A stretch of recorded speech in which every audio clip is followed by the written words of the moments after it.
नमस्कार. चला, आज एका अशा विलक्षण संताची गोष्ट जाणून घेऊया, ज्यांचं शस्त्र होतं फक्त एक झाडू आणि एक मातीचं भांडं. वाटतं ना आश्चर्य, पण याच साध्या गोष्टी वापरून त्यांनी समाजात एक मोठी क्रांती घडवली.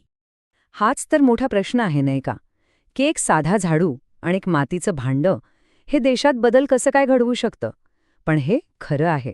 चला तर मग ह्या प्रश्नाचं उत्तर शोधायला निघूया आणि संत गाडगे बाबांच्या या अद्भुत प्रवासाची सुरुवात करूया. तर ही गोष्ट सुरू होते डेबूजी नावाच्या एका सामान्य माणसापासून. म्हणजे ते संत गाडगे बाबा कसे बनले हे समजून घेण्यासाठी आपल्याला त्यांच्या सुरुवातीच्या आयुष्यात डोकावून पाहावं लागेल.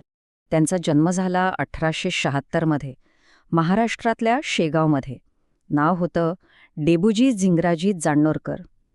घरची परिस्थिती म्हणाल तर प्रचंड गरिबीची होती. म्हणजे लहानपणापासूनच त्यांनी कष्ट आणि दुःख अगदी जवळून पाहिलं होतं. आणि याच अनुभवांनी त्यांच्या मनात इतरांबद्दल, विशेषतः गरीब आणि दुबळ्यांबद्दल एक प्रचंड करुणा निर्माण केली. आता त्यांच्या नावाची गंमत बघा. त्यांच्या खांद्यावर कायम एक मातीचं भांडं असायचं, ज्याला आपण गाडगं म्हणतो. आणि याच गाडग्यामुळे लोक त्यांना गाडगे बाबा ह्या नावाने ओळखू लागले. विचार करा, एक साधं मातीचं भांडं तेच त्यांची ओळख बनलं.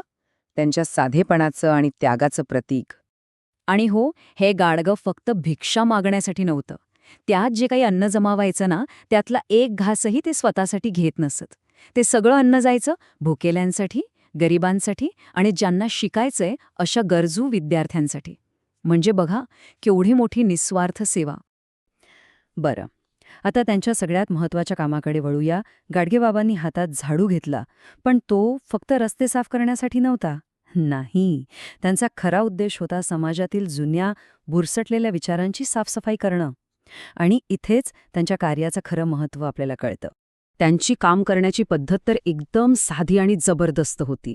विचार करा हा, ते कुठल्याही गावात जायचे, भाषणबाजी वगैरे काही नाही. सरळ एक झाडू उचलायचे आणि गाव झाडायला सुरुवात करायचे. रस्ते, गटारं, सगळं काही.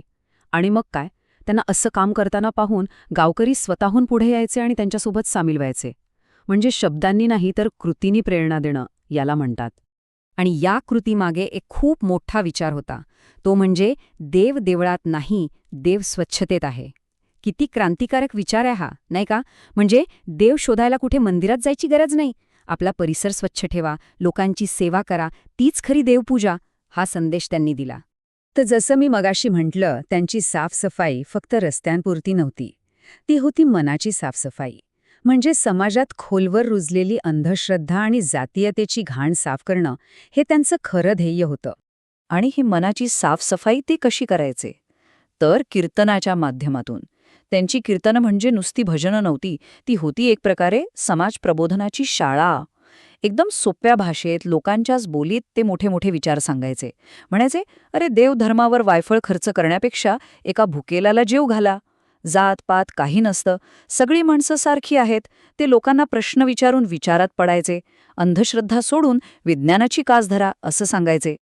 आता बघा, इथे आपण महाराष्ट्रातल्या 3 मोठ्या समाजसुधारकांबद्दल बोलू शकतो. महात्मा फुले यांनी शिक्षणावर जोर दिला. बाबासाहेब आंबेडकरांनी कायद्याच्या आणि राजकीय मार्गाने लढा दिला. आणि गाडगेबाबा, त्यांनी थेट लोकांमध्ये जाऊन त्यांच्यासोबत काम करून, म्हणजे ग्रासरूट लेव्हलवर काम करून बदल घडवला. तिघांचे मार्ग वेगळे होते, पण ध्येय एकच होतं, समाजाची प्रगती. आणि त्यांचं काम एकमेकांना पूरक होतं. स्वच्छता आणि समाज प्रबोधन यासोबतच त्यांच्या कामाचा आणखी एक खूप महत्त्वाचा भाग होता, आणि तो म्हणजे शिक्षण. त्यांचा ठाम विश्वास होता की शिक्षणाशिवाय तरुणोपाय नाही. त्यांचं एक वाक्य खूप प्रसिद्ध आहे, शिक्षणाशिवाय प्रगती नाही. किती सोपं आणि किती खरंय हे. गरिबीच्या आणि अज्ञानाच्या अंधारातून बाहेर पडायचं असेल तर शिक्षणाचा दिवाच हवा. हे त्यांनी लोकांना अगदी सोप्या भाषेत पटवून दिलं. आणि ते फक्त बोलले नाहीत, तर त्यांनी करून दाखवलं. त्या भिक्षा मागण्याच्या गाडग्यातून जो काही पैसा जमा व्हायचा, त्यातून त्यांनी काय काय उभं केलं माहितीये? गरीब मुलामुलींसाठी शाळा आणि हॉस्टेल्स उघडली, प्रवाशांसाठी धर्मशाळा बांधल्या.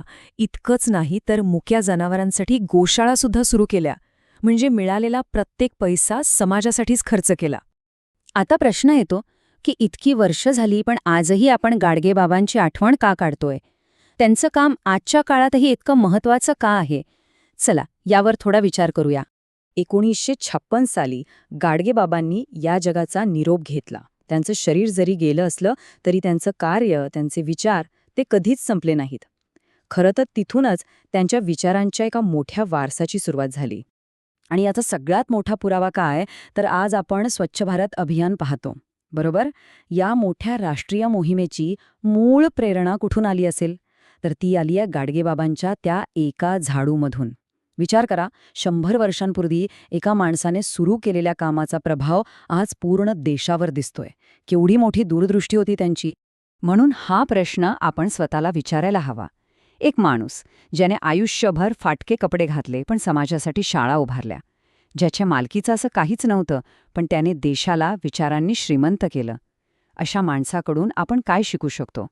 खरी श्रीमंती म्हणजे काय? आणि शेवटी त्यांच्या संपूर्ण जीवनाचं सार एका वाक्यात सांगता येईल: मोठा बदल घडवण्यासाठी मोठ्या पदाची गरज नसते, गरज असते ती मोठ्या विचारांची. आणि हाच विचार गाडगेबाबा आपल्याला देऊन गेले आहेत की कोणताही सामान्य माणूस फक्त आपल्या विचारांच्या आणि कृतीच्या जोरावर समाजात खूप मोठा बदल घडवून आणू शकतो.